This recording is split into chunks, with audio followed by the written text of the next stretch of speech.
yassir li amri wahlul 'uqdatam min lisani yafqahu qawli. Allahumma arinal haqqa haqqan warzuqna ittiba'ah wa arina batila batilan warzuqna ijtinabah.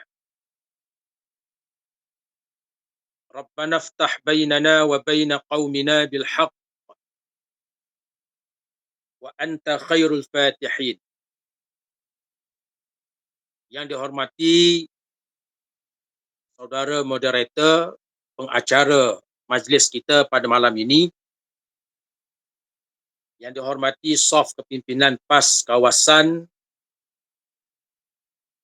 SOF Kepimpinan PAS Dewan-Dewan Pemuda, Dewan Muslimat dan Dewan Ulama,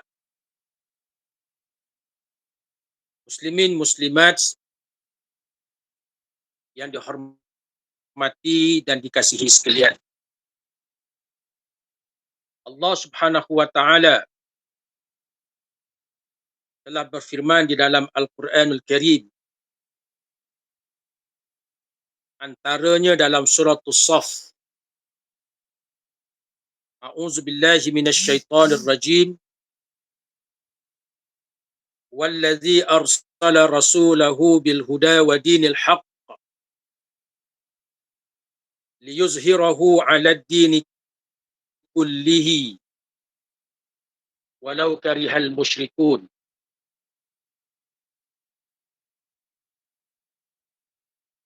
Maksudnya, dialah Allah yang telah mengutuskan Rasul dengan petunjuk, yakni dengan wahyu dan kitab daripada Allah Subhanahu wa taala,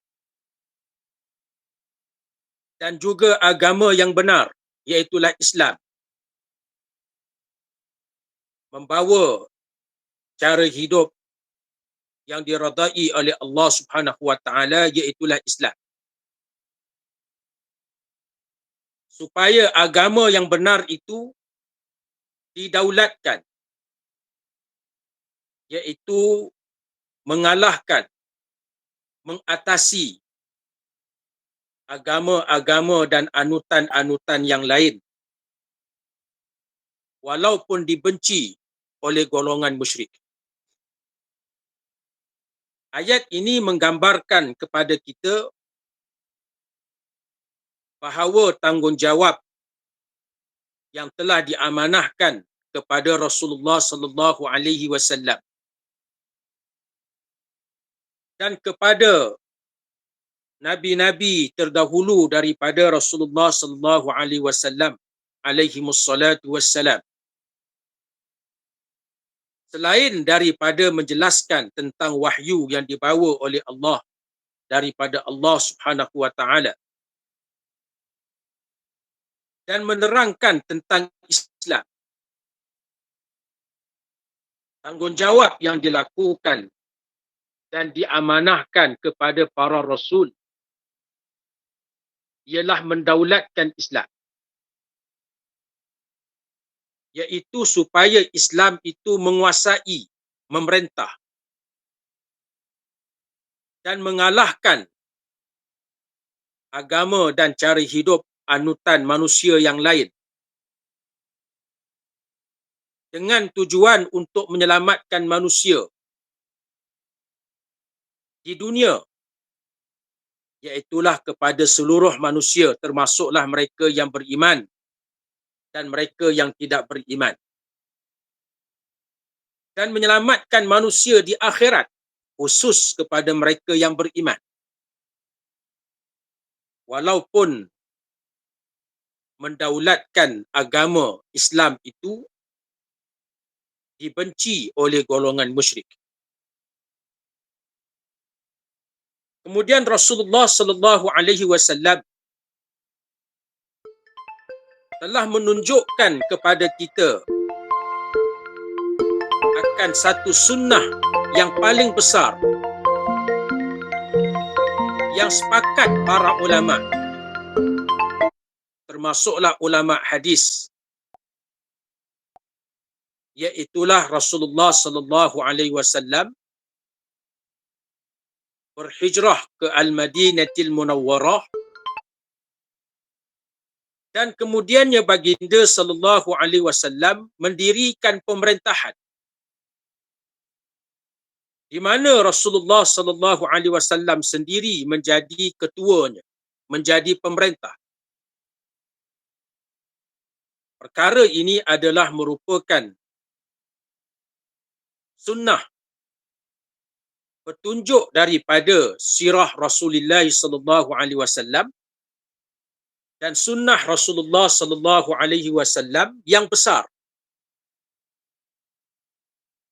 sehinggalah baginda sallallahu alaihi wasallam mendirikan pemerintahan. Dan apabila baginda mendirikan pemerintahan, maka Allah Subhanahu wa taala menurunkan ayat-ayat Al-Quran berkaitan dengan hukum, berkaitan dengan perkara-perkara ibadah, sehinggalah perkara yang berkaitan dengan jenayah,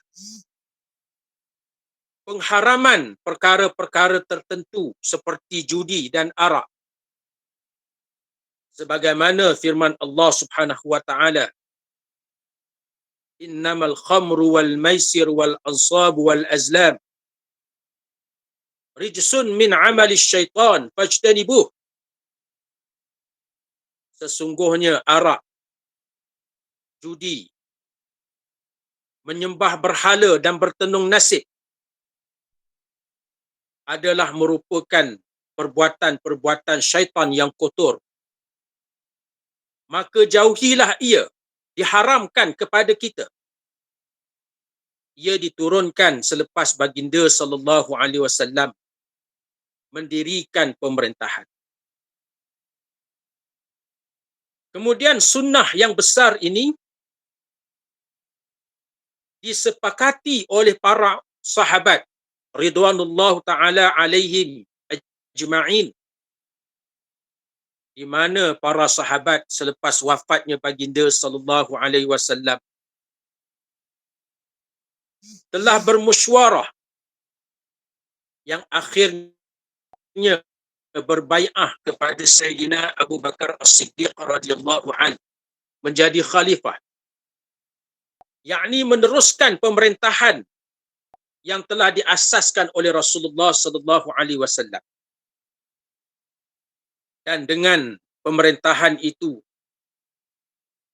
di antaranya Sayyidina Abu Bakar As-Siddiq radhiyallahu anhu menegakkan hukum, termasuklah yang berlaku di zaman Sayyidina Abu Bakar As-Siddiq, menegakkan hukum berkaitan dengan zakat dan membasmi golongan yang mengingkari kewajipan zakat, memerangi golongan riddah yang murtad, iaitulah satu daripada hukum hudud, iaitulah golongan yang murtad daripada agama Islam. Dan demikianlah seterusnya, di mana Rasulullah sallallahu alaihi wasallam, para sahabat radhiyallahu anhum dan golongan tabi'in, tabi'in seterusnya,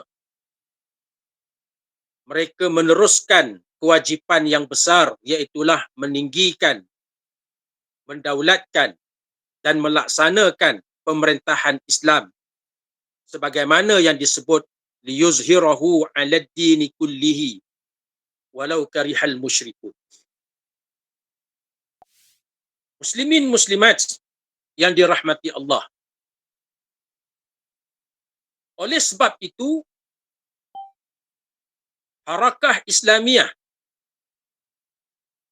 apabila runtuhnya pemerintahan Islam, Khilafah Osmaniyah, dan dunia Islam dikuasai oleh penjajah,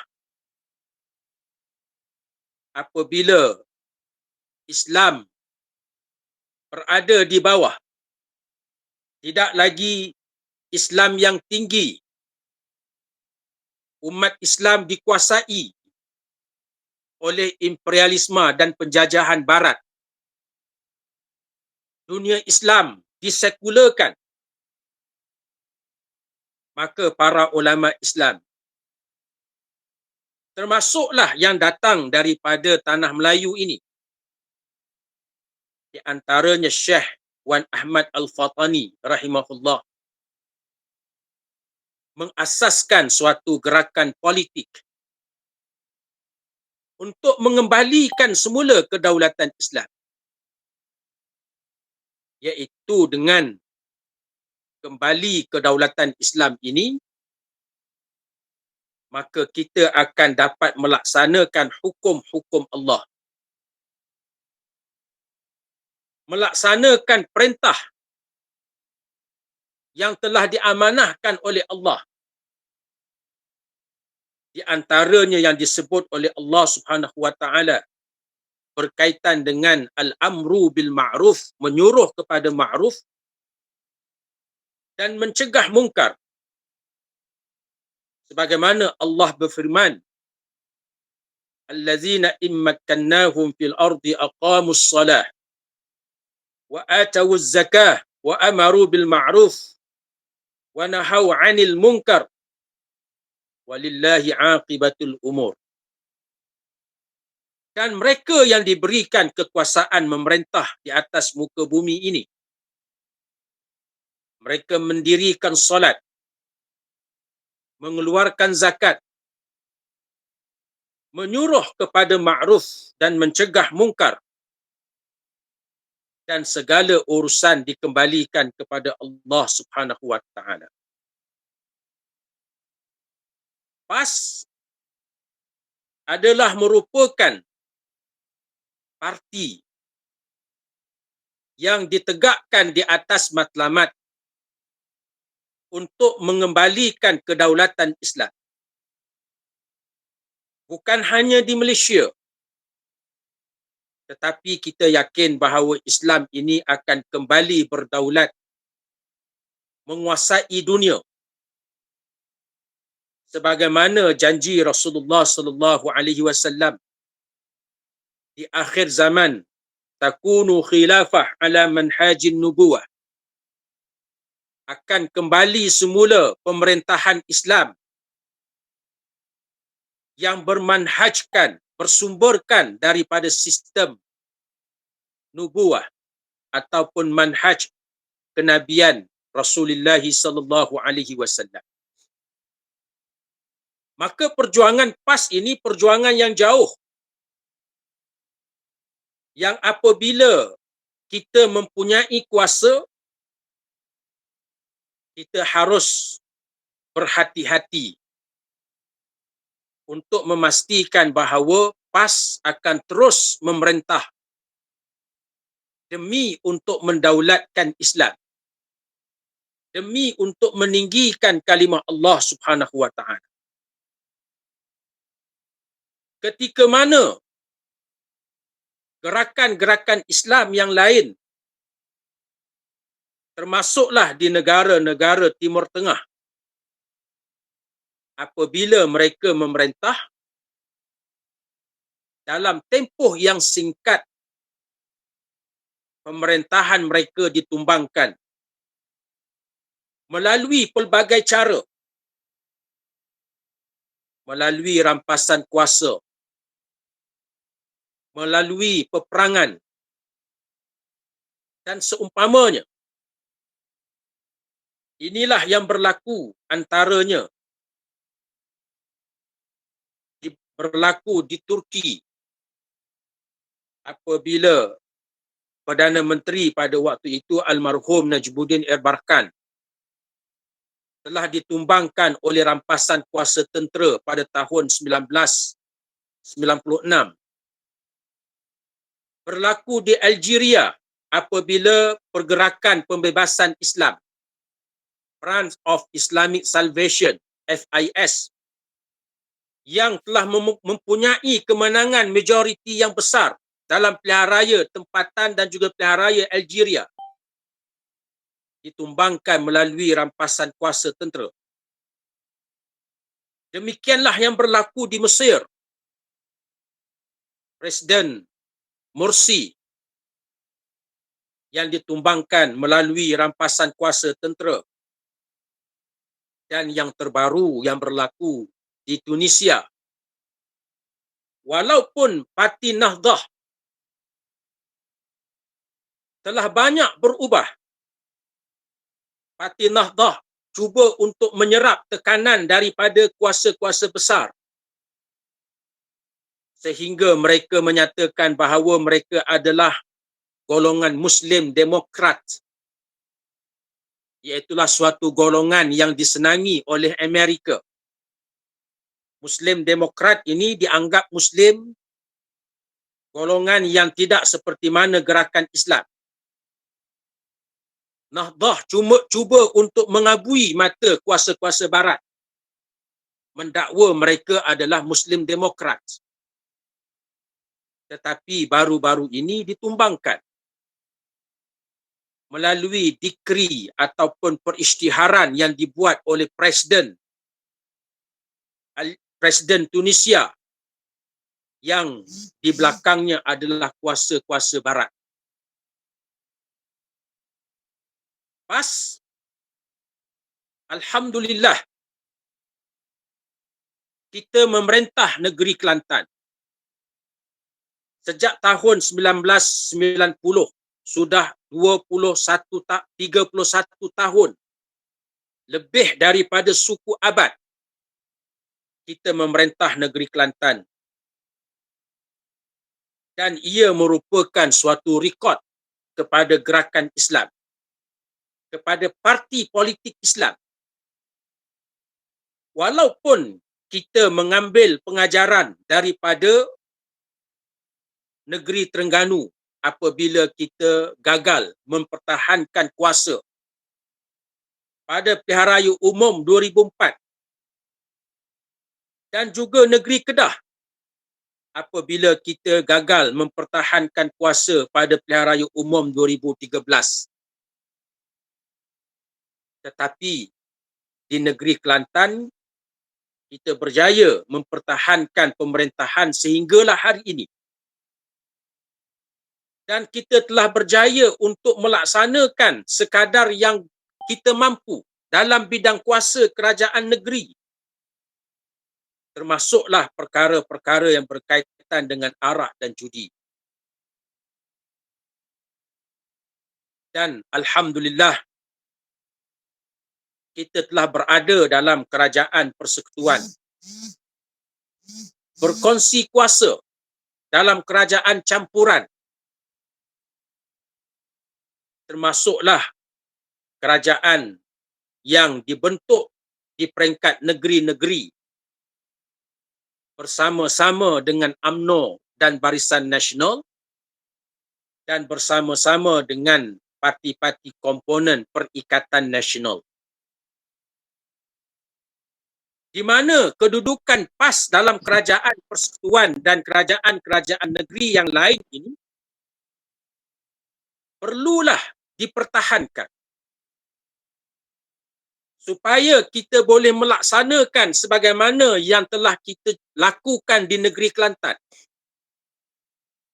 Menjadi suatu cabaran yang paling besar kepada generasi kita, generasi PAS hari ini. Pemimpin-pemimpin di semua peringkat, sama ada di peringkat cawangan sehinggalah di peringkat kawasan negeri dan di peringkat persekutuan, kita berkewajipan untuk memastikan PAS terus memerintah demi untuk menunaikan amanah liyuzhirahu 'ala ad-dini kulli, supaya Islam itu dapat didaulatkan, dizahirkan, dimenangkan ke atas pegangan-pegangan hidup yang lain, termasuklah ideologi ciptaan manusia yang ada pada hari ini. Dan ia adalah sebahagian daripada kelangsungan kita sebagaimana yang digariskan dalam wawasan induk negara sejahtera WINS, yang perlu untuk kita kaji dan semak semula, lihat semula. Kerana di dalam WINS, wawasan induk negara sejahtera, kita telah menggariskan 3 fasa. Fasa yang pertama ialah tahun 2018 sehinggalah 2030, iaitu selepas pilihan raya umum yang ke-14 yang lalu. Di mana PAS di dalam WINS, wawasan induk negara sejahtera ini, kita menyasarkan untuk berada dalam kerajaan, berkongsi kuasa dengan parti-parti yang lain. Walaupun sejurus selepas pilihan raya umum yang ke-14 perkara ini tidak berlaku, tetapi Allah Subhanahu wa taala mentakdirkan apa yang kita rancang berlaku 2 tahun kemudian, iaitu pada tahun 2020, di mana PAS berada dalam kerajaan persekutuan, kerajaan campuran, berkongsi kuasa khususnya dengan parti-parti Melayu yang menjadi tonggak kepada kerajaan hari ini. Maka di peringkat yang pertama ini, fasa yang pertama 2018 hinggalah 2030, kita ada 9 tahun lagi, adalah fasa untuk kita memulihkan, membasmi dan membetulkan gejala-gejala, termasuklah gejala mungkar dan maksiat. Fasa di mana kita membersihkan negara daripada rasuah, menjadikan Malaysia negara yang bersih daripada rasuah. Fasa di mana kita dapat membasmi industri dosa, ataupun istilah yang disebut dalam ekonomi sebagai sin industri, industri maksiat, industri mungkar. Fasa di mana kita dapat untuk membasmi ekonomi gelap atau disebut black economy, ekonomi bawah tanah, di mana ekonomi gelap ini melibatkan banyak perkara, termasuklah penyeludupan dadah, termasuklah penyeludupan manusia, human trafficking, yang membawa kepada industri pelacuran, termasuklah penyeludupan senjata api, rokok, tembakau dan lain-lain, di mana industri gelap ataupun industri hitam ini, black economy, sebagaimana yang dilaporkan oleh IMF untuk Malaysia, dikatakan perdagangan, nilai dagangan ekonomi gelap di Malaysia mencecah 300 bilion setahun. Hampir-hampir sama dengan bajet kerajaan persekutuan. Jumlahnya hampir 300 bilion setahun. Termasuklah money laundering, termasuklah penyeludupan dadah dan seumpamanya. Maka kita mahu membasmi industri gelap ini, industri dosa dan juga ekonomi gelap. Fasa di mana kita mahu membasmi perkara-perkara mungkar seperti arak, judi dan lain-lain. Jadi kita meletakkan sehinggalah 2030. Iaitulah satu jangka masa yang panjang yang tidak boleh kita lakukan secara tiba-tiba. Kerana ia membabitkan banyak perkara. Terutamanya yang berkaitan dengan perkara-perkara yang tidak berlesen. Ekonomi gelap ini tidak berlesen. Mereka tidak tertakluk membayar cukai pendapatan, cukai korporat. Industri dosa ada yang berlesen, ada yang tidak berlesen. Sebab itulah memerlukan kepada strategi yang jauh yang kita gariskan secara bijaksana sehinggalah insya-Allah 2030 gejala-gejala penyakit dalam negara, rasuah, judi, arak, industri dosa dan seterusnya dapat kita basmikan. Kemudian fasa yang kedua 2031 hingga 2040 kita mahu menerapkan kesyumulan Islam. Termasuklah perkara-perkara yang menjadikan Malaysia ini negara yang benar-benar lengkap menepati ciri-ciri pemerintahan Islam. Antaranya pelaksanaan hukum-hukum Allah yang sempurna. Ia dilakukan, insya-Allah kita usahakan dalam tempoh fasa yang kedua. Ataupun mungkin lebih awal. Bergantung kepada strategi yang kita lakukan. Dan juga bergantung kepada halangan-halangan daripada musuh dalam dan luar negara. Kemudian fasa yang ketiga dalam wawasan induk negara sejahtera WINS ialah kita menjadikan Malaysia sebagai tapak untuk mengeksport peradaban Islam keluar. Malaysia menjadi pusat sebagaimana Madinah menjadi pusat membina peradaban Islam di seluruh dunia, maka kita harapkan negara Malaysia ini menyumbang kepada membina semula peradaban tamadun Islam di akhir zaman sehingga meletakkan pemerintahan Islam sedunia ini adalah merupakan pemerintahan sebagaimana yang berlaku di zaman Rasulullah sallallahu alaihi wasallam, zaman para sahabat di mana Islam memerintah dunia. Islam menguasai dunia. Islam mengalahkan kuasa-kuasa besar, menundukkan kuasa-kuasa besar Parsi dan Rom. Maka kita mengharapkan 2041 hingga 2051 fasa yang ketiga dalam wawasan induk negara sejahtera ini kita mengeksport peradaban tamadun Islam sehingga menjadikan Islam kembali memerintah. Muslimin muslimat yang dirahmati Allah, jadi unjuran kita, peta jajaran kita, roadmap kita adalah jauh. Bermula daripada 2018 sehinggalah 2051.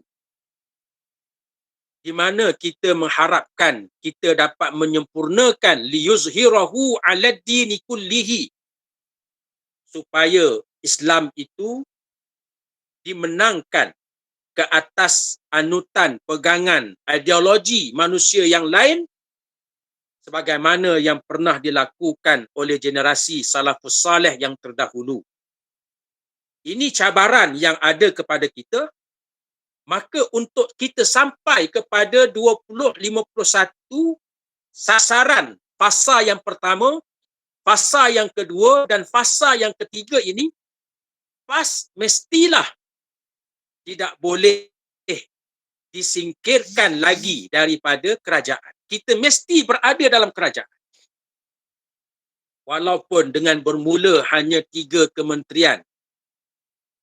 Insya-Allah dengan 3 kementerian ini kita akan berusaha melaksanakan peringkat yang pertama, membasmi apa yang telah saya sebut tadi, penyakit-penyakit, mungkar, maksiat dan gejala-gejala yang merosakkan identiti Islam dalam negara kita. Muslimin muslimat yang dirahmati Allah, di antara penyakit-penyakit yang mahu kita basmi, perkara-perkara mungkar yang mahu kita hindarkan, ianya adalah industri judi. Judi ini suatu industri, suatu kegiatan ekonomi untuk menghasilkan pendapatan negara. Ini yang kita warisi daripada pemerintahan terdahulu, sama ada Barisan Nasional ataupun Pakatan Harapan. Kita mewarisi industri ini. Maka tanggungjawab kita ialah membasminya. Industri judi ini perlu dibasmi. Dan termasuk jugalah industri arak, pengeluaran arak,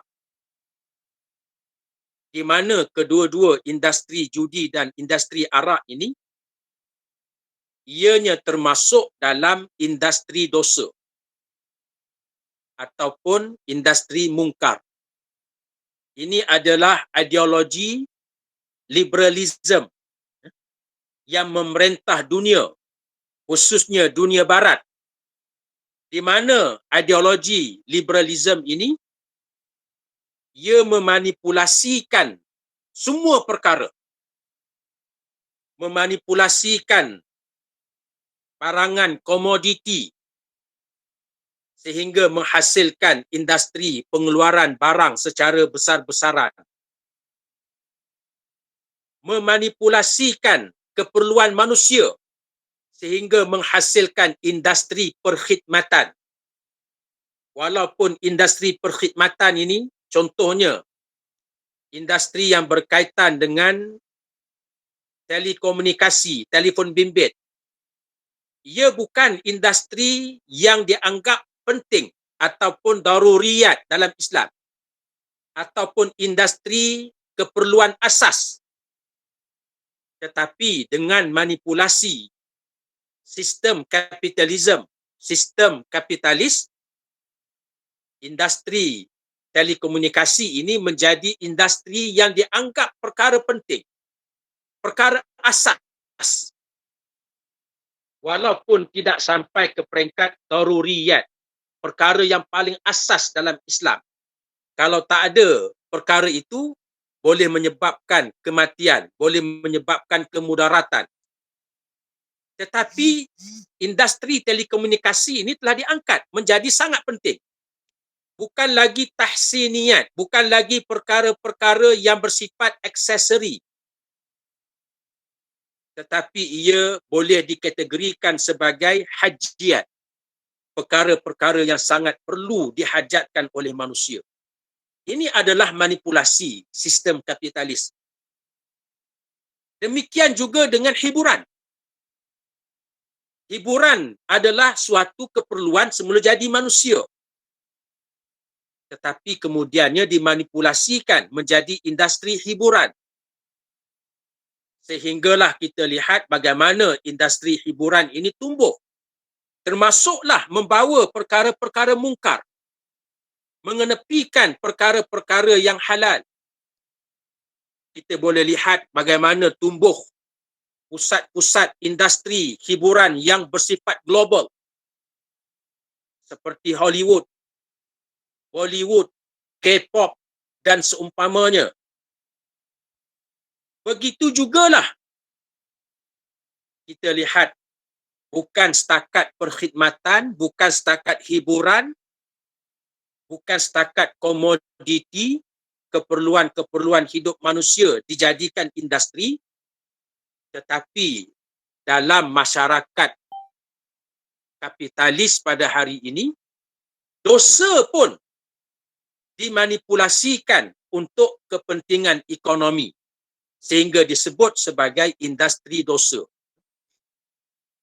Maka dengan sebab itu, Malaysia sebagai sebahagian daripada negara jajahan British, pendukung sistem liberal kapitalis, maka kita pun terlibat di peringkat awal lagi sebelum merdeka.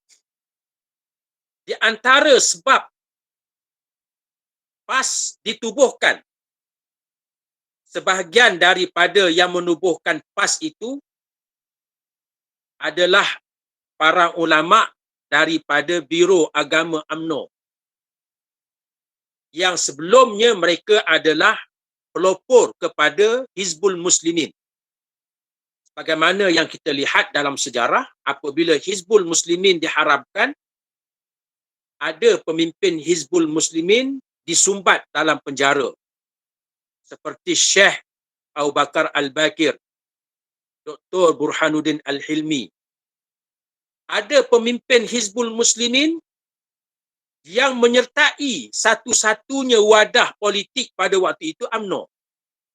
Antaranya Syekh Abdullah Fahid dan juga termasuklah Syekh Ahmad Fuad. Mereka menubuhkan Biro Agama UMNO. Dan ramai di kalangan pelopor Hizbul Muslimin yang mereka itu berada di luar UMNO dan tidak dipenjarakan pada waktu itu. Apabila ada usaha untuk melaksanakan judi, membenarkan kegiatan judi, maka Biro Agama UMNO yang sebahagian besar mereka adalah daripada anggota Hizbul Muslimin dan para ulama anggota Hizbul Muslimin yang tidak menyertai mana-mana parti politik setelah diharamkan, dan juga anggota-anggota Hizbul Muslimin yang telah pun dibebaskan, mereka telah berhimpun menubuhkan PAS, iaitulah secara rasminya pada 14 November 1951. Jadi penubuhan PAS itu antara sebabnya ialah menentang kegiatan judi yang ditaja oleh penjajah pada waktu itu dan juga kerajaan yang dipimpin, dinaungi oleh British pada waktu tersebut. PAS konsisten menentang kegiatan judi ini. Termasuklah kegiatan yang berkaitan dengan arak. Judi, sebagaimana yang kita maklum, ia dilaksanakan ataupun diluluskan melalui akta-akta tertentu. Sekurang-kurangnya ada 2 akta. Yang pertama, Akta Rumah Perjudian pada tahun 1956, sebelum merdeka lagi. Di mana Akta Rumah Perjudian ini melarang judi-judi dilaksanakan selain daripada premis ataupun tempat yang dilesenkan oleh kerajaan di bawah akta tersebut. Kemudian yang kedua adalah akta yang berkaitan dengan lembaga totalisator, iaitulah akta mengawal kegiatan judi lumba, lumba kuda ataupun cabutan nombor. Ini di antara 2 akta yang pada peringkat awalnya adalah bertujuan untuk mengawal kegiatan judi, menghalang judi tidak berlesen, membenarkan judi berlesen. Bagi PAS, sama ada berlesen ataupun tidak berlesen, kita menentangnya. Kita tidak bersetuju. Judi yang berlesen tetap haram. Judi yang tidak berlesen 2 kali haram, disebut judi haram jadah. 2 kali haram. Maka kita menentang. Sebab itu apabila PAS berada dalam kerajaan, kita telah menetapkan syarat sewaktu menyertai kerajaan campuran perikatan dan kerajaan Barisan Nasional. Yang pertamanya, kegiatan-kegiatan judi ini hendaklah tidak diiklankan dalam media-media, termasuklah media kerajaan. Ini di antara usaha yang kita ambil.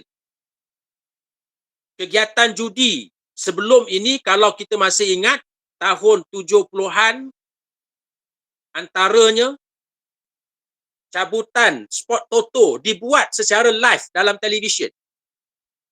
Generasi awal mungkin masih ingat, ada orang yang akan membuat cabutan sport toto secara live. Dan juga ada iklan-iklan, termasuklah iklan arak. Iklan arak disiarkan dalam akhbar tulisan Jawi. Ini berlaku tahun 70-an, tahun 60-an. Apabila PAS berada dalam kerajaan, kita minta supaya diharamkan iklan-iklan ini tidak dilakukan dalam akhbar-akhbar milik kerajaan dan juga media milik kerajaan seperti radio dan televisyen. Dan mengharamkan kegiatan-kegiatan minum arak dalam majlis-majlis rasmi kerajaan sebelumnya dilakukan dengan begitu berleluasa, maka kita minta diharamkan. Dan alhamdulillah, peringkat yang pertama kita berjaya. Ini dilakukan sewaktu PAS berada dalam kerajaan. Kemudian PAS disingkirkan daripada kerajaan tahun 1978. Maka usaha kita yang seterusnya terbantut untuk mengharamkan secara total, terbantut. Walaupun kita berjaya mengharamkan, menghadkan kegiatan arak, pengiklanan kegiatan judi dan seumpama. Sehinggalah kita mendapat pula kuasa pada tahun 1990, iaitu di peringkat kerajaan negeri, di mana kita memerintah Kelantan, kita mengharamkan kegiatan judi. Walaupun dengan kuasa kerajaan negeri, kita menarik lesen-lesen premis judi. Cabutan nombor ekor di negeri Kelantan, lesen-lesen kedai-kedai nombor ekor, kita tarik lesen premisnya. Walaupun lesen kegiatannya dibenarkan di peringkat persekutuan, di bawah Kementerian Keuangan pada waktu itu. Kalau kita masih ingat, Menteri Keuangan pada waktu itu ialah Datuk Seri Anwar Ibrahim antaranya. Kita berusaha untuk menghalang kegiatan judi walaupun dilesenkan oleh kerajaan di peringkat persekutuan, tetapi kita tidak membenarkan dibuka kedai-kedai itu dengan tidak memberikan lesen premis. Ini dilakukan oleh kerajaan Kelantan. Demikian juga dengan rumah-rumah arak. Kedai-kedai jual arak kita hadkan sebagaimana ketetapan syariah Islam.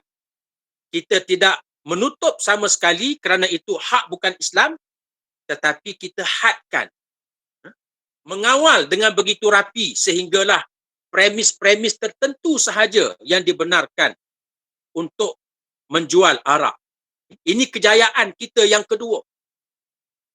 Dan demikianlah apabila kita memerintah negeri Terengganu, kita buat perkara yang sama. Dan apabila kita memerintah negeri Kedah, kita buat perkara yang sama. Sekarang kita memerintah berada dalam kerajaan campuran, kerajaan persekutuan.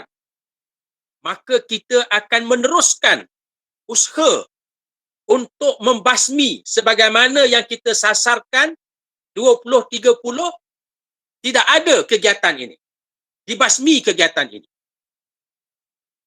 Untuk kita membasmi kegiatan judi ini, termasuklah mengawal industri arak, ia memerlukan kepada pendekatan sebagaimana yang kita lakukan pada kali pertama kita berada dalam kerajaan, yang kita telah berjaya pendekatan yang pertama. Kali kedua kita berada dalam kerajaan peringkat negeri, kita berjaya melaksanakan. Maka kali yang ketiga ini kita memerlukan kepada perancangan yang lebih rapi untuk memastikan akhirnya industri judi ini akan dapat dibasmikan secara total dan industri arak dapat dikawal sebagaimana prinsip Islam. Kita mengawal industri arak, tetapi tidak sampai kita menafikan hak bukan Islam. Kalaulah arak itu dibenarkan di sisi mereka, maka dibenarkan, tetapi dikawal. Tidak seperti mana hari ini, di mana arak ini bukan setakat dijual, tetapi dikilangkan di Malaysia. Ini di antara strategi yang perlu kita ambil. Berkaitan dengan industri judi ini, kita perlu ingat bahawa judi sekarang ini ada 3 kategori. Yang pertama, judi berlesen. Judi berlesen ini, kerajaan sebelum ini telah mengeluarkan sejumlah 2,900 lesen judi. Ada 2,900 lesen judi. Di antara lesen judi tersebut, daripada 2,900, satu lesen yang diberikan kepada kasino di Genting. Satu lesen judi kepada industri judi kasino di Genting. Ada satu sahaja. Kemudian ada 4 lesen judi cabutan nombor. Damacai antaranya, Damacai, Sport Toto, Magnum dan seumpamanya. Ada 4 lesen cabutan nombor. Yang selebihnya ialah lesen-lesen judi untuk membuka premis-premis di kawasan-kawasan tertentu. Lesen-lesen untuk membuka premis. Umpamanya lesen nak membuka premis judi di Selangor, katakan, maka kena dapat kebenaran dahulu daripada Kementerian Keuangan, kemudian barulah selepas ada kebenaran daripada kementerian, barulah mereka minta pula kebenaran daripada pihak berkuasa tempatan, majlis perbandaran dan seumpamanya untuk mendapatkan premis tempat dia. Okay. Jadi selebihnya adalah lesen-lesen yang dibuka untuk premis-premis di tempat-tempat tertentu. Okay. Ini dikategorikan sebagai judi yang berlesen. Yang kedua, judi yang tidak berlesen. Judi yang tidak berlesen ni dikatakan lebih banyak lagi. Di mana kegiatan judi yang tidak berlesen ini, kalau muslimin muslimat masih ingat, saya pernah sebut sebelum Pilihan Raya Umum yang ke-18, termasuklah sewaktu menghadapi Pakatan Harapan, saya sebut bahawa kegiatan judi yang tidak berlesen ini antaranya dikuasai oleh 9 naga, disebut 9 dragon. 9 naga.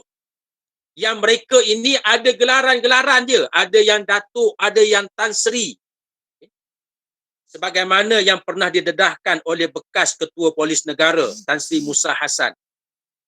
Dan sebagaimana yang pernah didedahkan oleh bekas Ketua Jabatan Siasatan Jenayah Polis Diraja Malaysia, Tan Sri Zaman Khan, almarhum, yang baru sahaja meninggal baru-baru ini, dia sebut di antara mereka yang menjadi penaung ataupun yang menggerakkan judi tidak berlesen ini, 9 dragon ini, antaranya mereka adalah merupakan funder ataupun merupakan pemberi dana kepada parti-parti politik tertentu.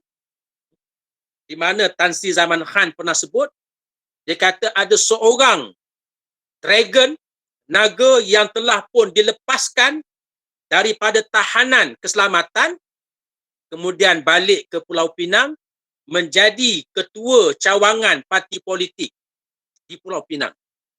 Sebab itu muslimin muslimat masih ingat, baru-baru ini apabila ditahan satu kapal yang membawa dadah, dan salah seorang daripada tokey yang terlibatnya adalah tokey yang mempunyai kedudukan dalam GLC Kerajaan Pulau Pinang baru-baru ini. Okay. Jadi kaitan 9 dragon ini dengan golongan politik memang berlaku, sebagaimana yang disebut oleh Tan Sri Musa Hassan. Sebab itu saya masih ingat seorang sahabat kita yang merupakan salah seorang pimpinan di peringkat PAS, Hubungan PAS Negeri Selangor. Dia sebut sewaktu dia jadi salah seorang daripada ahli majlis di peringkat kerajaan tempatan, apabila PAS, wakil PAS kita menyerbu dan menutup tempat-tempat judi yang tidak berlesen, menutup premis-premis yang disalahgunakan. Lesen yang dikeluarkan adalah lesen refleksologi, rumah urut, tetapi digunakan untuk industri pelacuran. Kita serbu, bawa polis. Ada pada waktu itu wakil-wakil parti komponen dalam Pakatan Rakyat yang minta jangan buat lagi. Sebab mereka dikatakan salah seorang, mereka menyebut antaranya toke-toke ni funder mereka, penyedia dana dalam pilihan raya. Ini berlaku sebagaimana yang didedahkan oleh Tan Sri Musa Hassan. Tun Hanif Omar pun pernah mendedahkan perkara ini, di mana kegiatan industri dosa termasuk juga industri gelap, ekonomi gelap ini, ianya adalah merupakan di antara cabaran yang paling besar. Dan yang ketiganya ialah industri judi online yang sekarang ni boleh sampai kepada telefon anak-anak kita dalam rumah secara online, yang sangat sukar dikawal sebenarnya. Jadi sebab itu cabaran kita untuk membasmi industri sangat besar. Industri online ini memerlukan kepada kita mempunyai strategi teknologi, memerlukan kepada strategi yang canggih menghadapi kecanggihan industri judi secara online ini. Manakala industri judi yang tidak berlesen yang dinaungi oleh 9 naga ini, yang mereka dikatakan penyedia dana kepada parti-parti politik tertentu, ini memerlukan kepada usaha yang sangat besar, usaha yang melibatkan perkara-perkara yang sangat besar, yang hanya dapat dilaksanakan apabila umat Islam bersatu, kerana perkara ini perkara besar. Sebab itu muslimin muslimat yang dirahmati Allah, kalau kita lihat parti-parti selain daripada PAS sebelum ini, mereka sangat berdiam diri apabila berkaitan dengan industri judi, industri arak. Bila PAS bersuara tentang judi, PAS bersuara tentang arak, mereka akan tentang kita. Ini berlaku sebelum ini. Sebab itu, apa yang dibangkitkan tentang 8 kekerapan cabutan khas 8 kepada 22 ini hanyalah orkestra. Hanyalah sebagai suatu mainan wayang kulit. InsyaAllah saya akan dedahkan selepas ini. Jika ada pertanyaan tentangnya, saya akan sebutkan bagaimana sebenarnya apa yang berlaku. Manakala untuk menyekat industri judi yang berlesen, kita boleh laksanakan. Dengan syarat, kita mestilah buat secara yang hampir serentak, ketiga-tiga dia. Kalau kita sekat industri judi yang berlesen, sedangkan pada masa yang sama yang tidak berlesen dan online ini terus berlaku, maka menyebabkan semakin sukar kita mengawal. Kawalan terhadap kegiatan keterlibatan dengan industri judi ini semakin sukar. Maka kita perlu menghapuskan kesemuanya secara yang strategi yang terbaik. Ini yang kita lakukan insya-Allah. Dengan sebab itu, industri judi ini memerlukan kepada strategi yang begitu terancang sehinggalah akhirnya sasaran kita tahun 2025 kita dapat untuk membasmikan keseluruhan industri, sama ada berlesen, sama ada tidak berlesen ataupun judi secara online. Itu sasaran yang kita buat. Maka kita perlu bermula. Yang pertamanya, kita perlu untuk melanjutkan apa yang telah pun kita laksanakan sewaktu kita memerintah Kerajaan Negeri Kelantan, Kerajaan Terengganu dan Kerajaan Kedah. Sekarang kita memerintah kerajaan Perak secara bersama. Memerintah kerajaan Melaka secara bersama. InsyaAllah selepas pilihan raya nanti, kita mempunyai kedudukan yang lebih baik. Maka peringkat sekarang ini yang pertamanya, PAS kita akan berusaha memastikan premis-premis judi, khususnya di kawasan yang majoriti Islam. Umpamanya di Selangor ni, di kawasan Bandaraya Shah Alam, ni kawasan majoriti Islam. Tidak diberikan premis-premis judi ini oleh majlis kerajaan tempatan. Sebagaimana yang kita buat di Kelantan. Walaupun kita tidak menarik, walaupun Kementerian Keuangan di luar bidang kuasa PAS, PAS bukan Menteri Keuangan, walaupun masih ada lesen itu, tetapi kita akan memainkan peranan supaya lesen-lesen premis di negeri Perak, di kawasan-kawasan yang kita mempunyai kuasa memerintah, kita akan mempengaruhi kerajaan tempatan, majlis bandaraya, majlis daerah, supaya tidak lagi membenarkan lesen-lesen premis diberikan kepada rumah-rumah cabutan nombor perjudian dan sebagainya. Ini kita akan lakukan, kita akan mulakan, terutama di negeri-negeri yang stabil, termasuklah negeri Pahang, di mana kita berkongsi kuasa dengan UMNO, dan negeri Perlis.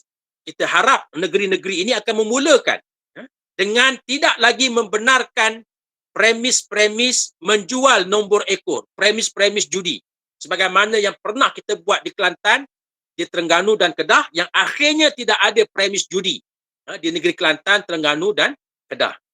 Ini yang kita usahakan insya-Allah. Kemudian yang kedua, sebagaimana yang muslimin muslimat maklum, bahawasanya kegiatan judi ini dan juga minum arak ini adalah kegiatan yang tidak boleh dilaksanakan oleh orang Islam. Walaupun lesen judi dikeluarkan, tetapi orang Islam tak boleh pergi. Walaupun ada kedai nombor ekor, orang Islam pergi, kalau keluar boleh disabitkan jenayah syariah. Walaupun Genting itu ada pusat perjudian, kasino, kalau orang Islam pergi dan dia didapati bersalah, boleh dikenakan hukuman terlibat dengan jenayah syariah, iaitulah judi. Di mana setiap negeri jenayah syariahnya ada yang berkaitan dengan terlibat dengan judi, minum arak dan seumpamanya.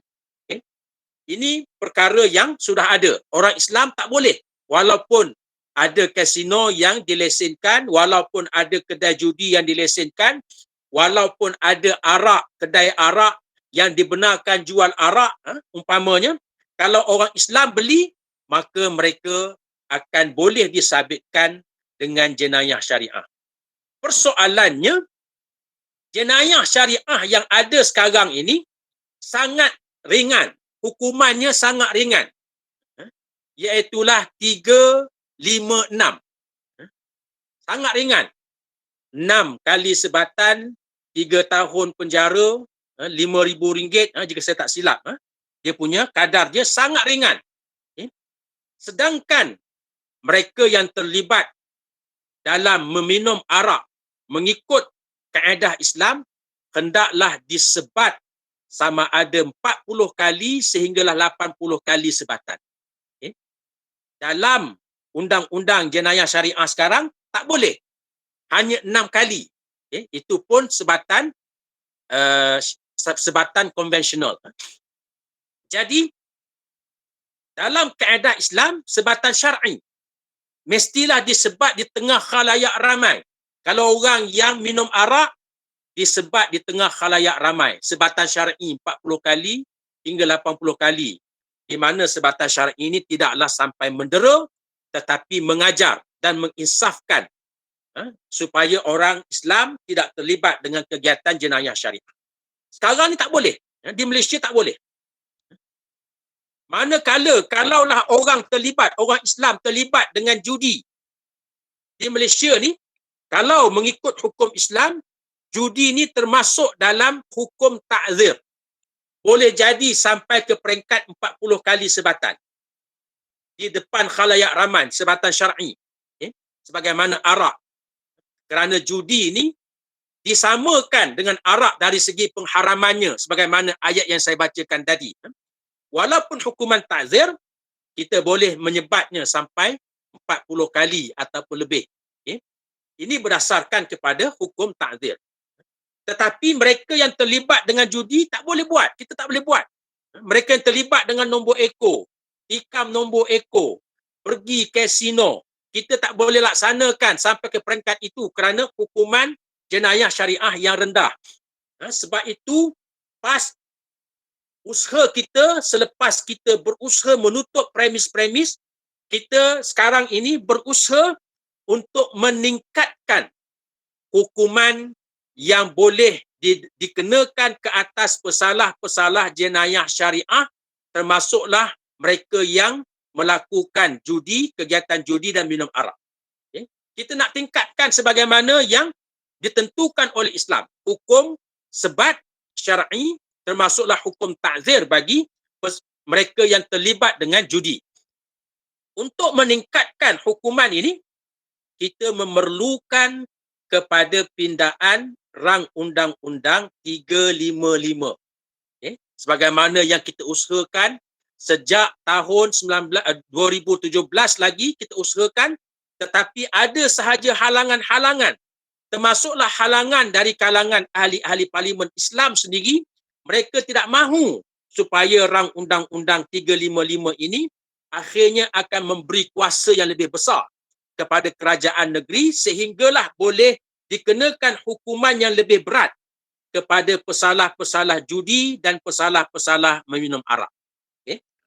Jadi kalaulah kita berjaya sebagaimana yang telah pun disebut dalam sidang parlimen yang baru-baru ini, di mana Perdana Menteri sendiri, Datuk Seri Ismail Sabri menyatakan bahawa kerajaan akan meminda dan menggubal 355 ini dalam tempoh yang terdekat untuk memberi ruang kepada negeri-negeri bagi melaksanakan hukuman yang lebih berat kepada pesalah-pesalah jenayah syariah.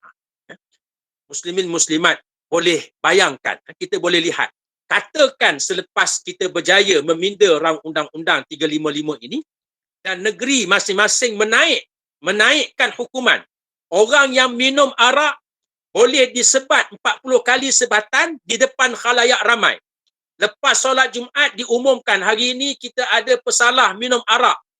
Dia akan disebat depan khalayak ramai. Lepas solat Jumaat contohnya di masjid-masjid daerah, masjid jami'. Ataupun kalaulah dinaikkan bagi pesalah judi, mereka yang tikam nombor ekor didapati bersalah dalam mahkamah syariah, kemudian dibicarakan dan dihukum, maka diumumkan hari ini selepas solat kita ada pesalah judi, dia tikam nombor ekor di kedai-kedai sekian, dia dikenakan 40 kali sebatan syar'i mengikut hukum ta'zir. Agak-agak ada tak lagi orang Islam yang terlibat dengan judi dan arak? Saya yakin kalaulah rang undang-undang 355 ini dapat dilaksanakan dan dinaikkan kadar jenayah pesalah syariah ini, saya yakin orang Islam jarang lagi terlibat. Boleh jadi ada terlibat tetapi tak berani. Kalaulah orang Islam tak terlibat lagi dengan judi, tak terlibat lagi dengan arak, saya yakin industri judi dan industri arak akan merodoh. Sebab orang Islam ni antara yang paling ramai dalam negara ini dan mereka di antara yang terlibat. Kalaulah kita haramkan, kalaulah kita naikkan kadar hukuman, saya yakin industri dosa ini akan mengalami kemuruduman. Mereka akan mengalami masalah. Sebab itu muslimin muslimat yang dirahmati Allah, bila PAS memperjuangkan rang undang 355, siapa yang paling kuat bersuara menentang? Yang paling kuat bersuara menentang itu di belakangnya adalah toke-toke industri judi dan arak. Mereka takut kalaulah dilaksanakan rang undang-undang ini, dinaikkan kadar jenayah, maka gulung tikar. Industri judi dan arak ni boleh gulung tikar. Menyebabkan toke-toke ni dia minta kepada proksi-proksi parti politik tertentu untuk menentang apa yang PAS usahakan. Sebab itu kita lihat sebenarnya ini berlaku. Jadi, insya-Allah ini di antara langkah yang kita boleh ambil dalam tempoh yang terdekat. Sehinggalah selepas ini kita akan memastikan kita mempunyai suatu bentuk teknologi yang tersusun untuk mengatasi judi online, dan kita membasmi rasuah supaya penguat kuasa di peringkat kerajaan tempatan tidak lagi makan rasuah daripada toke-toke judi haram. InsyaAllah kita yakin 2025 kita boleh membasmi industri judi dan kita boleh mengawal kegiatan arak, termasuklah membasmi industri pengeluaran arak, walaupun dibenarkan secara kecil-kecilan untuk golongan bukan Islam dalam negara ini. Muslimin muslimat yang dirahmati Allah. Jadi kalaulah kita lihat apa yang kita nak buat ini bukan perkara kecil sebenarnya. Ia adalah perkara yang sangat besar. Kerana judi arak ini ia berkaitan dengan industri dosa. Industri dosa ni iaitulah termasuklah judi, arak dan sebagainya. Dan industri dosa pula di Malaysia ini sebahagian daripada ekonomi gelap, black economy, yang nilai dagangannya 300 bilion setahun. Jadi saya nak tunjukkan betapa kita berhadapan dengan cabaran yang sangat besar. Dalam black economy inilah ada kegiatan money laundering, penyucian duit, kegiatan gangsterism, kegiatan di mana gangster-gangster ini memungut cukai-cukai perlindungan ataupun yuran perlindungan.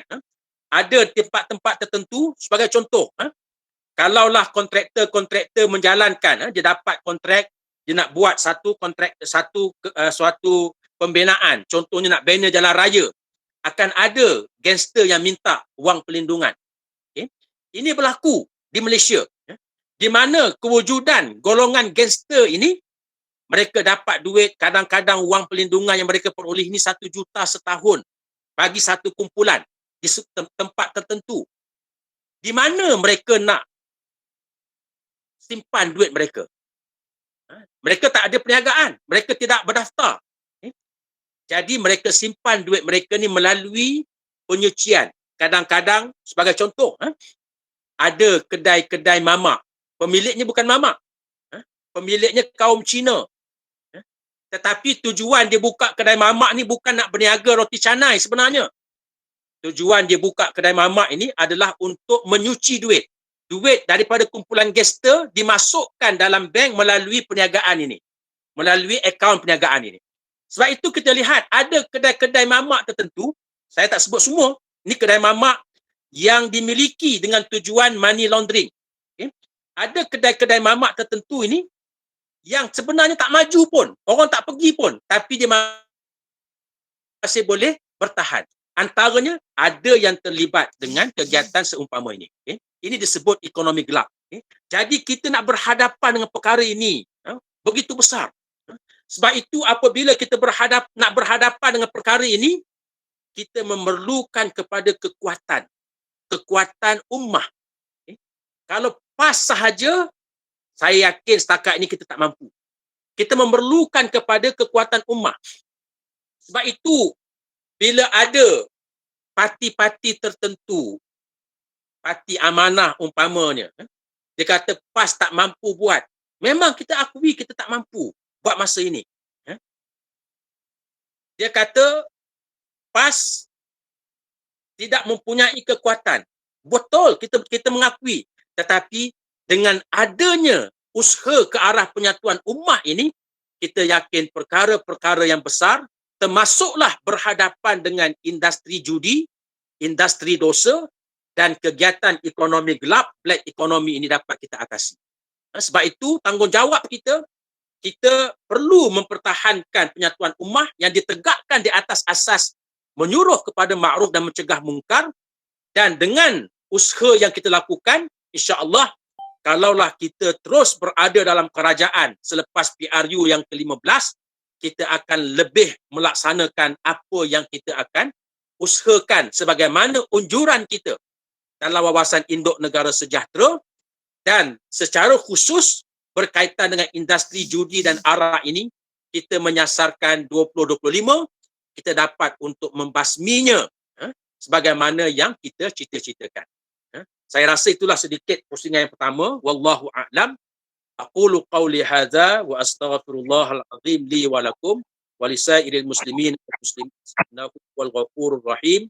Assalamualaikum warahmatullahi wabarakatuh. Waalaikumsalam warahmatullahi wabarakatuh.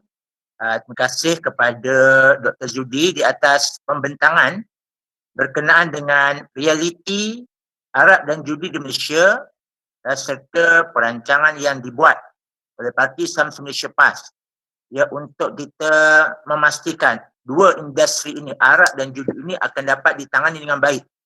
Ya, bermula dengan kita menerangkan, kita memberikan penjelasan, kita memperjuangkan RUU 355, kita mencadangkan tadi perancangan wawasan induk negara sejahtera WINS dengan beberapa peringkat.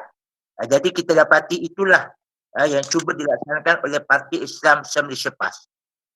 Dan mungkin di sana ada pertanyaan-pertanyaan yang di pihak pendengar yang bersama dengan saya pada malam ini ingin bertanya atau mengajukan persoalan atau mungkin memberikan pandangan. Saya dengan ini mengalu-alukan dan membuka ruang kepada semua yang bersama dengan saya ya, untuk program kita pada malam ini bersama Dr. Zudi Marzuki untuk menyatakan persoalan ya, ataupun berkongsi pandangan. Saya open, saya persilakan kepada sesiapa yang ingin bertanya, dipersilakan. Kita terus kepada sesi soal jawab.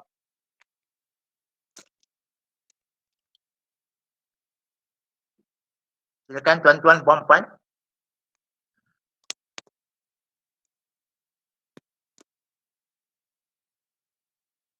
Harap tidak menyepi malam ini. Kita ada ruang yang cukup luas bersama Dr. Zudi.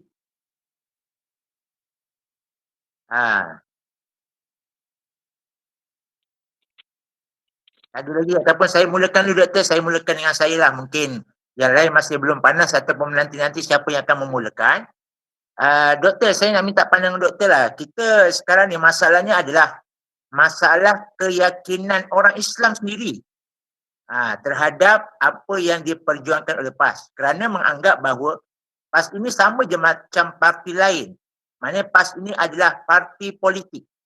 Bila sebut parti politik, maknanya fokusnya adalah untuk memenangi pilihan raya, dan apa jua yang dikatakan, yang ditimbulkan, yang dicanangkan, contohnya WINS, contohnya macam-macam tadi RUU, itu adalah lebih kepada untuk politik semata-mata.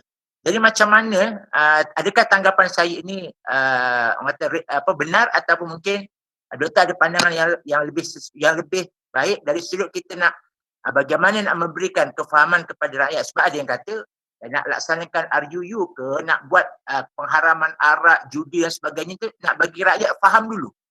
Jadi saya minta pandangan Doktor lah untuk persoalan yang pertama ni. Dipersilakan Doktor. Terima kasih kepada moderator yang membuka persoalan pada malam ini.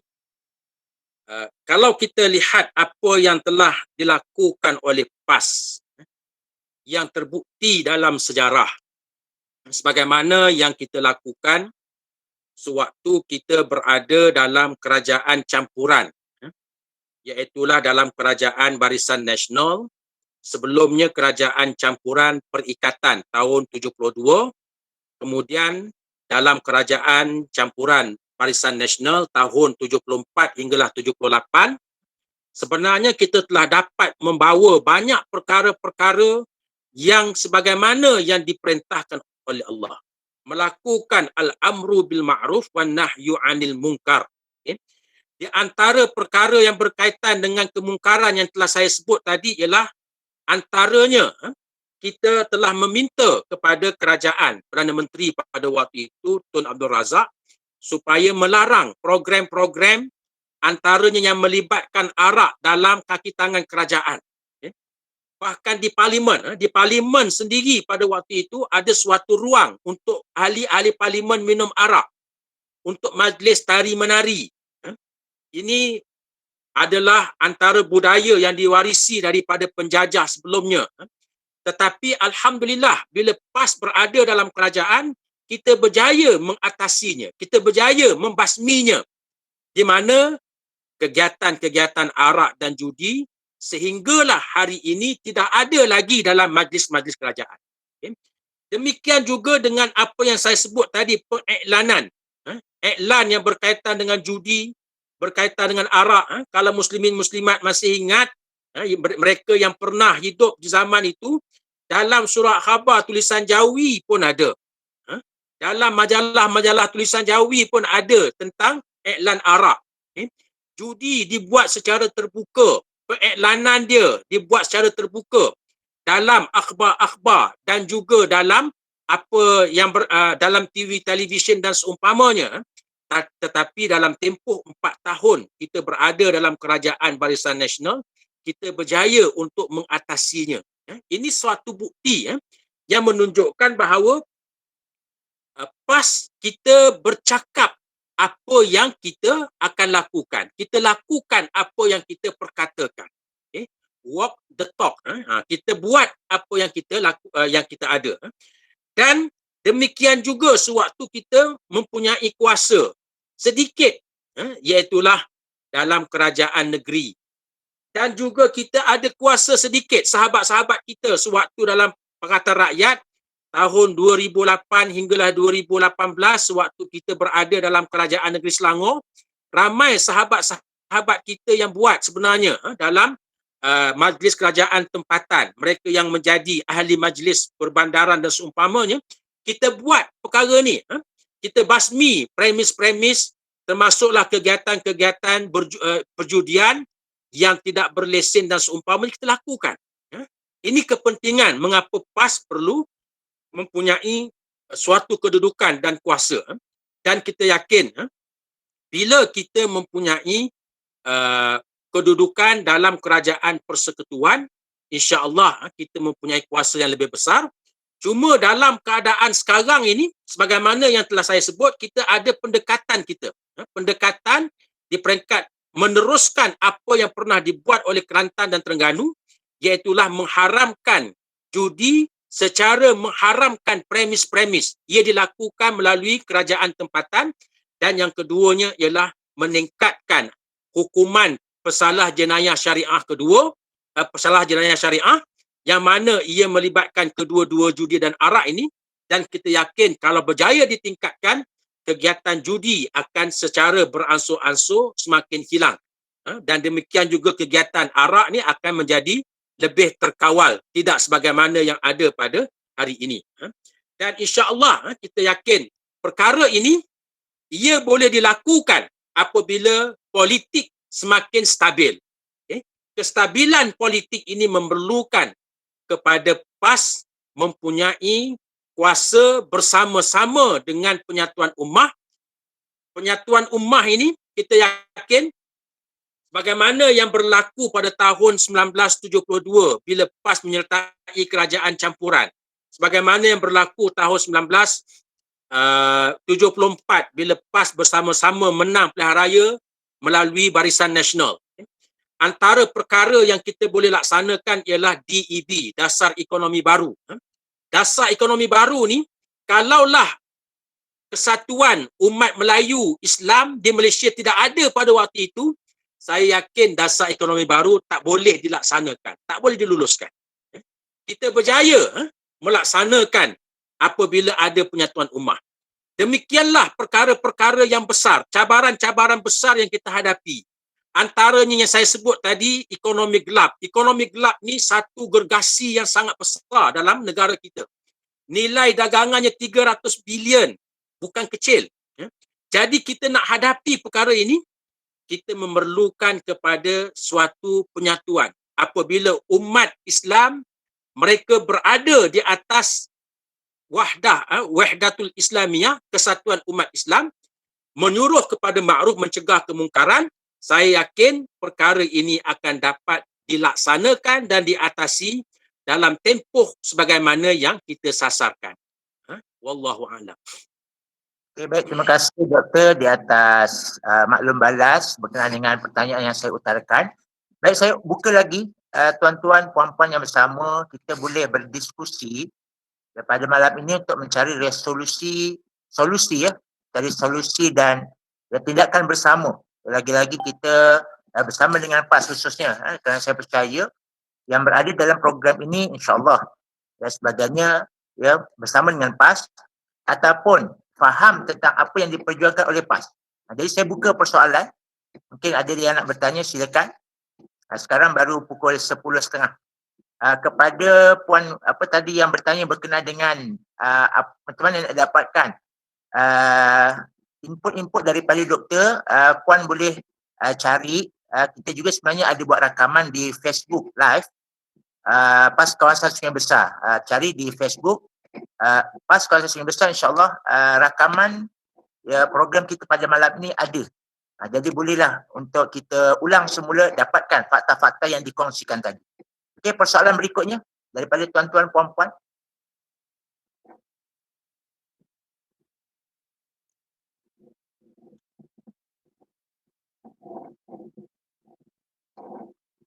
Sekarang 10.31, sudah buka seminit tapi tak ada respon.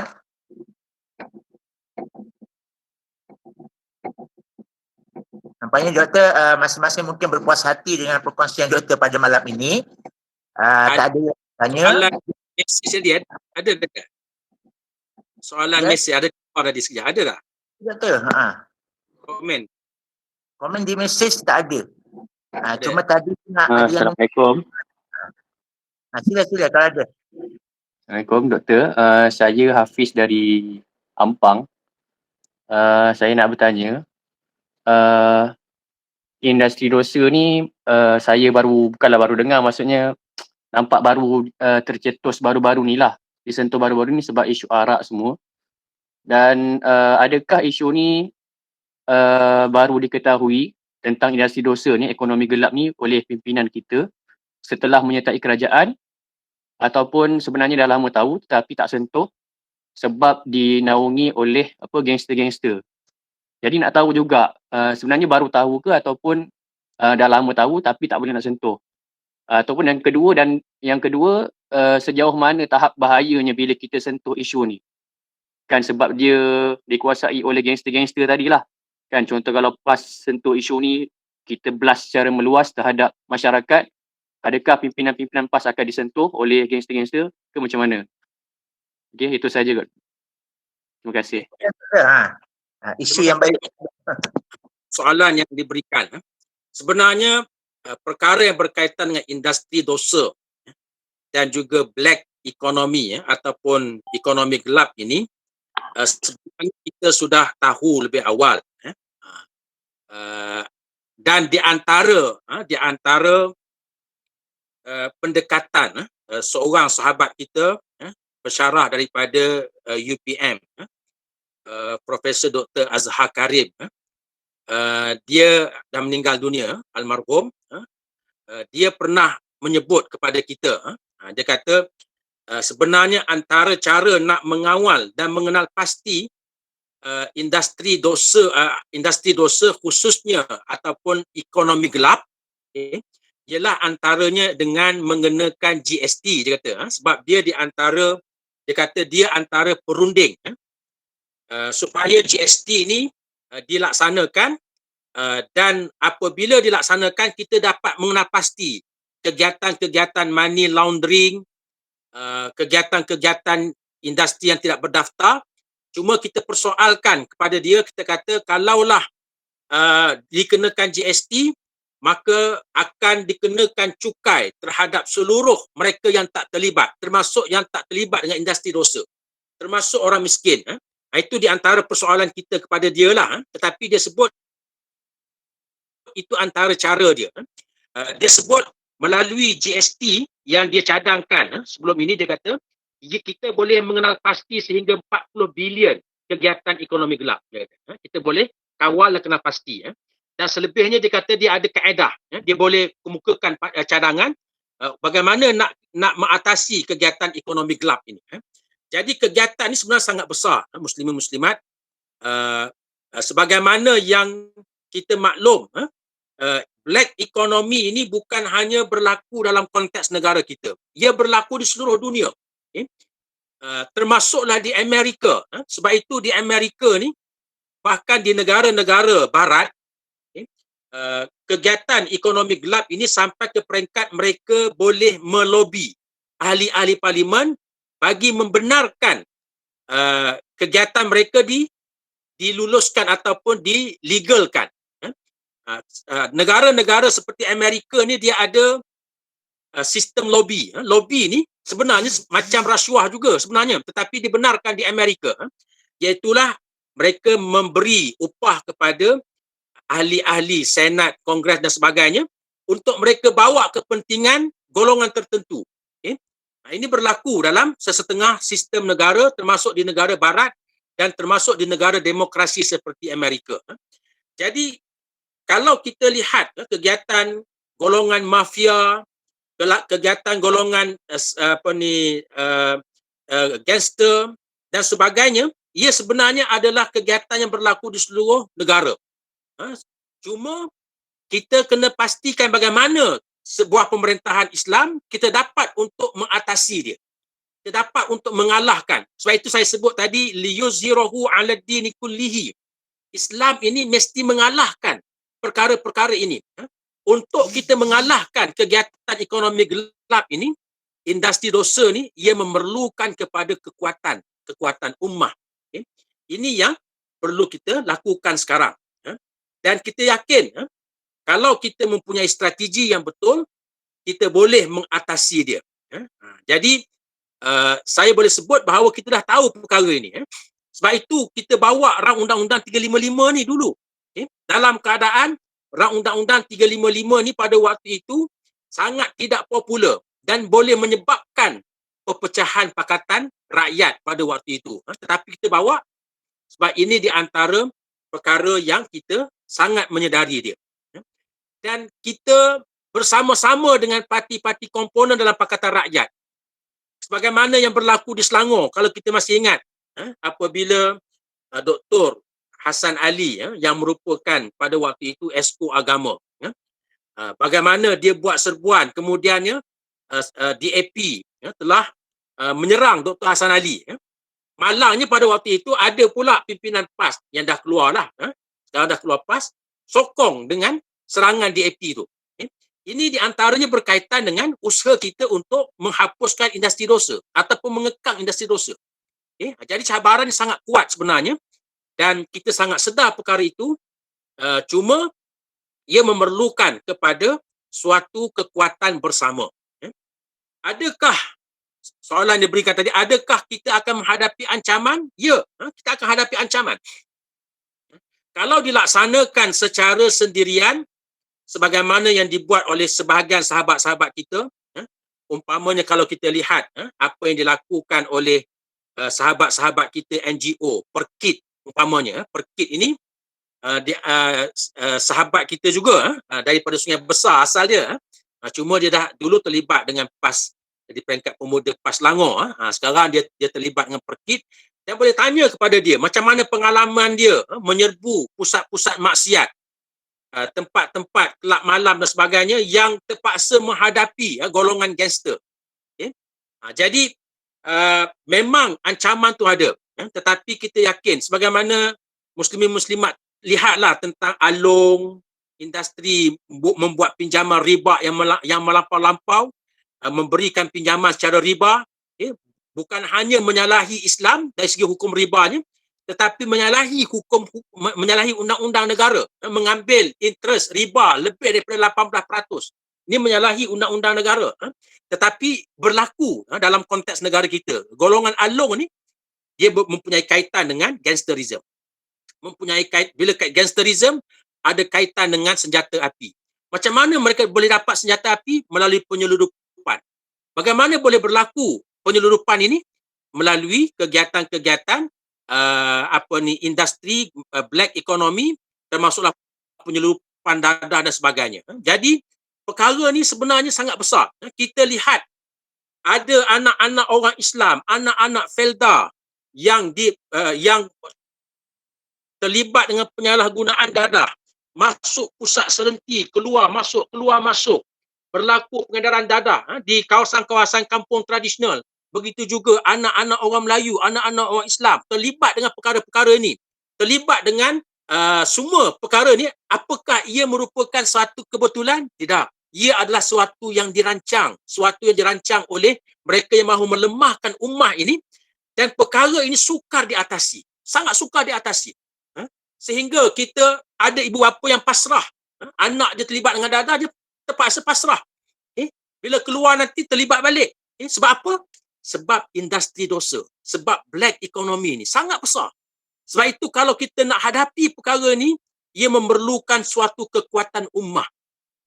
InsyaAllah kalau ummah ini kuat, mempunyai suatu political will, kehendak politik yang kuat, saya yakin kita boleh atasi masalah penyalahgunaan dadah ini, masalah anak-anak kita yang terlibat dengan segala gejala-gejala yang buruk ini, dengan syarat kita mesti ada kekuatan. Ini yang sedang kita usahakan sekarang, dan ini yang saya sebut cabaran kita. Kita mesti berada dalam kerajaan, tidak lagi boleh tersingkir. Mesti kita usahakan Raya 2015 ini pas lepas itu berada dalam kerajaan, dan penyatuan ummah yang ada itu akan dapat untuk kita lakukan supaya akhirnya anak-anak orang Islam ni bebas daripada dadah, bebas daripada arak, judi dan sebagainya, dan kita dapat membina sebuah generasi yang akan membina tamadun sebagaimana yang kita sasarkan untuk kita menguasai dunia pada masa yang akan datang. Terima kasih Doktor di atas maklum balas dan respon berkenaan soalan yang ditanyakan. Jadi sekarang sudah menunjukkan 10.40. Mungkin kita sudah berada di penghujung rancangan.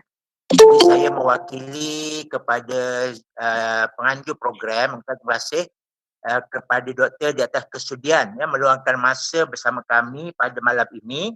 Program ini adalah dianjurkan oleh urusan ulama PAS Kawasan Besar bersama saya ulas sikit boleh? Ada sikit. Sebab Boleh. ada orang soalan ni.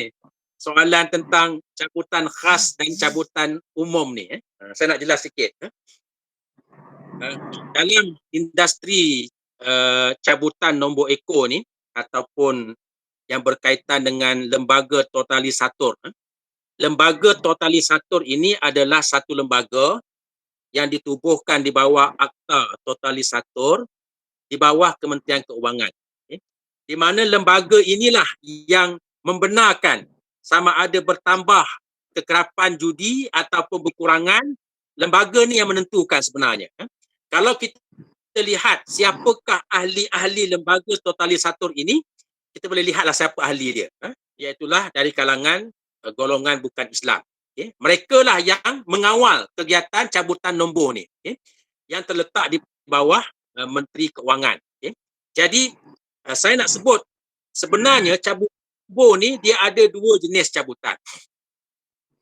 Yang pertama cabutan biasa. Cabutan biasa yang dilaksanakan 3 kali seminggu. Saya pun tak tahu ada berapa hari bila.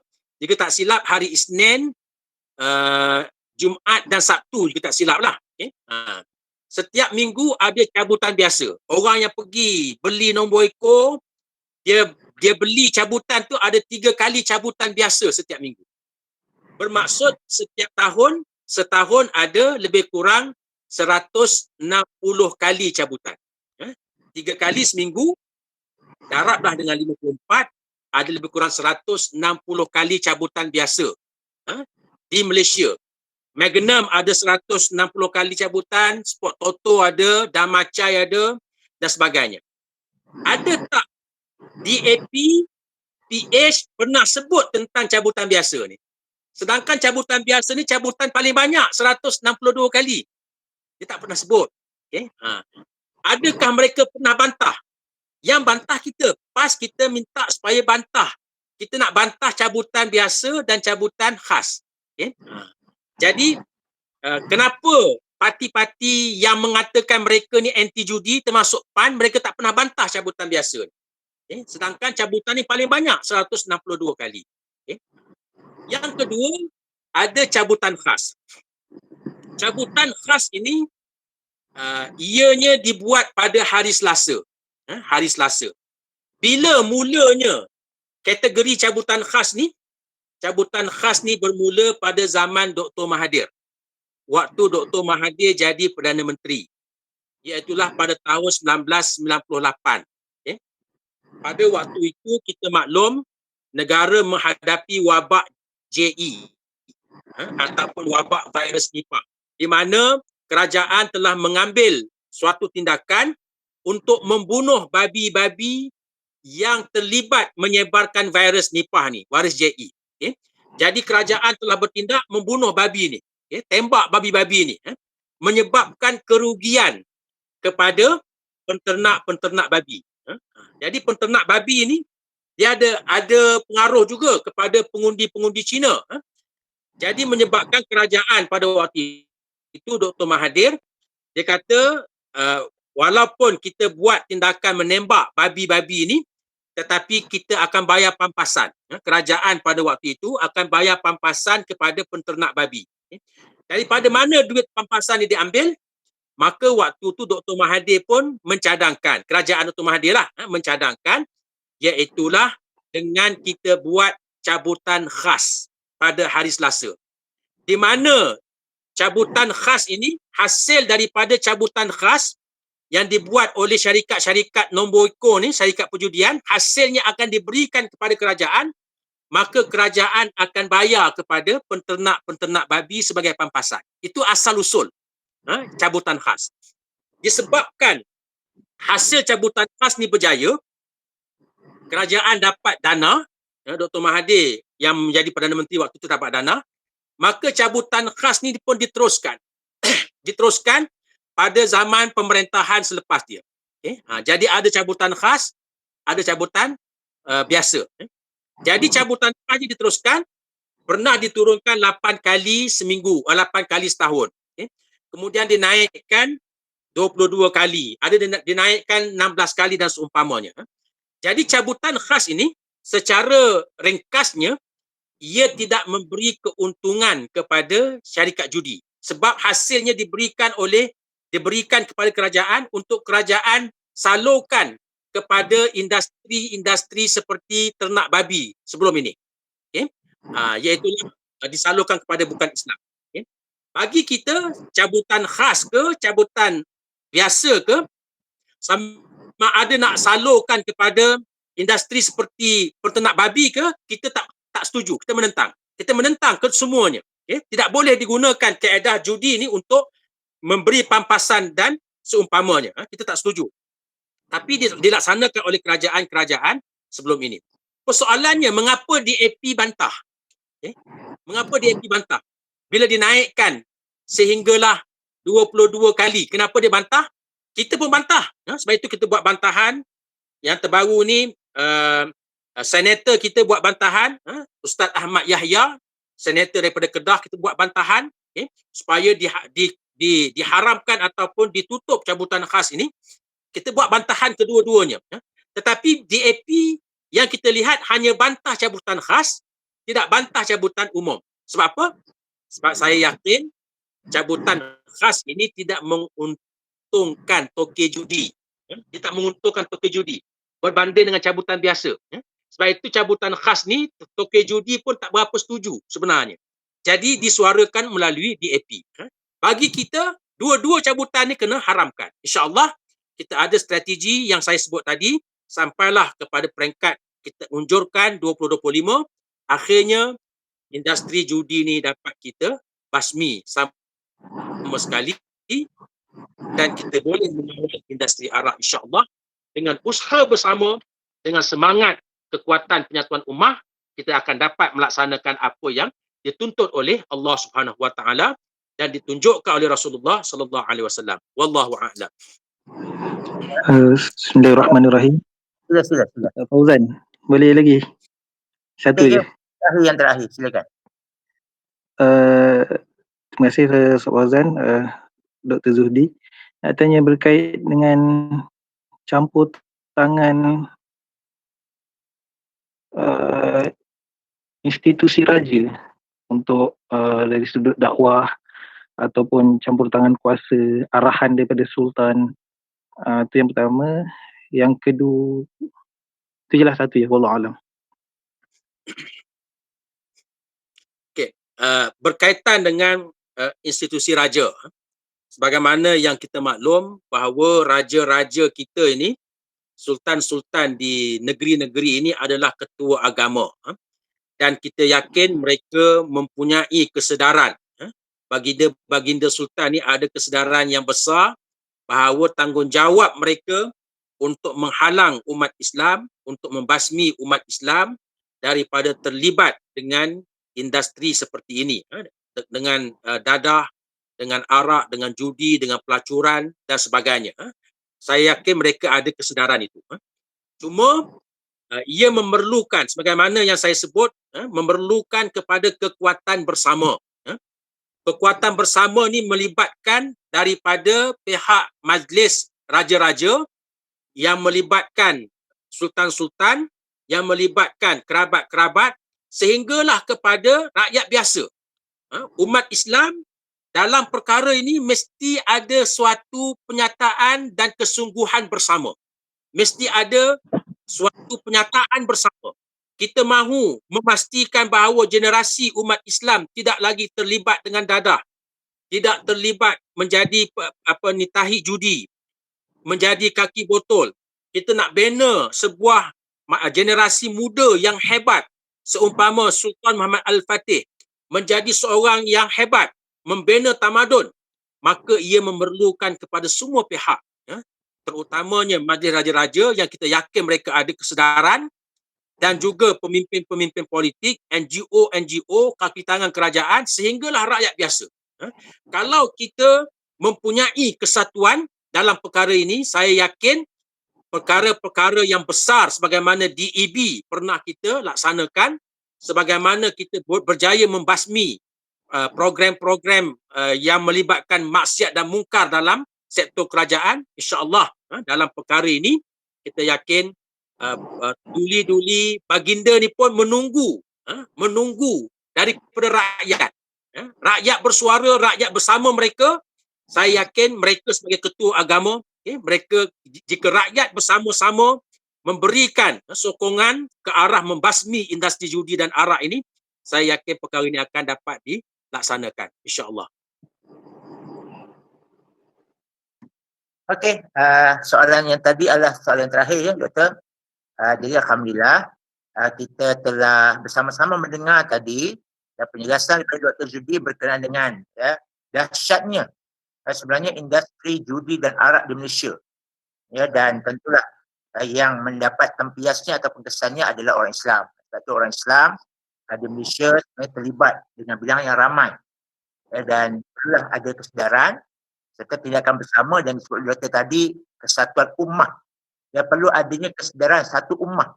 Ya, seluruh umat Islam di Malaysia perlu bersama-sama berganding bahu menjalankan tanggungjawab, ya, menjaga, mengajak manusia yang Islam ini untuk kembali kepada fitrahnya, dan pada masa sama menjalankan tindakan-tindakan, ya, sama ada berkaitan undang-undang, hukuman, dan semuanya itu sangat perlu untuk dilaksanakan secara total, secara menyeluruh. Dan mudah-mudahan kepada semua yang mendengar, perkongsian pada malam ini dapat menyampaikan kepada rakan-rakan yang lain untuk kita bersama-sama menyokong apa yang dibawa oleh Parti Islam Malaysia PAS khususnya, yang sekarang ini menjadi sebahagian daripada kerajaan, dan hasrat murni ini tidak dapat berjaya melainkan apabila kita semua bersama-sama berganding bahu. Ya, daripada sekarang inilah kita tak boleh tunggu, tak boleh tangguh. Ya, walaupun katanya ada sumbangan daripada industri ini kepada negara, tetapi kita sebagai orang Islam perlu ada perasaan tidak suka, tidak redha, bahkan kita benci kepada perkara-perkara yang membawa kepada maksiat, yang akhirnya ditakuti membawa kepada kemurkaan Allah Subhanahu Wa Taala. Jadi sekadar itu sahaja perkongsian ataupun program kita pada hari ini. Saya ucapkan terima kasih banyak kepada Al-Fadhil Dr. Zudi Marzuki di atas kebersamaannya bersama kita pada malam ini, dan juga kepada semua sama ada di dalam Google Meet ataupun bersama dalam FB Live PAS kawasan Sungai Besar. Saya minta maaf sebagai selaku pengerusi mewakili penganjur. Saya minta maaf atas kelemahan yang saya sepanjang saya mengendalikan program Ya, apa sekalipun mudah-mudahan kebersamaan kita pada malam ini diredai oleh Allah Subhanahu Wa Taala. Oleh yang demikian, bila sama-sama kita membaca kafaratul majlis dan suratul Asr. Subhanakallahumma wa bihamdika asyhadu an la ilaha illa anta astaghfiruka wa atubu ilaik. Bismillahirrahmanirrahim. Wal asri insana lafi khusrin illa allazina amanu wa amilus solihati wa tawassaw bil haqqi wa tawassaw bis sabr. Terima kasih dan kepada semua. Kalau nak share video ataupun rakaman, boleh cari pas kawasan skrin besar. Link itu boleh di-share kepada kawan-kawan untuk bersama. Sama-sama kita dapat manfaat.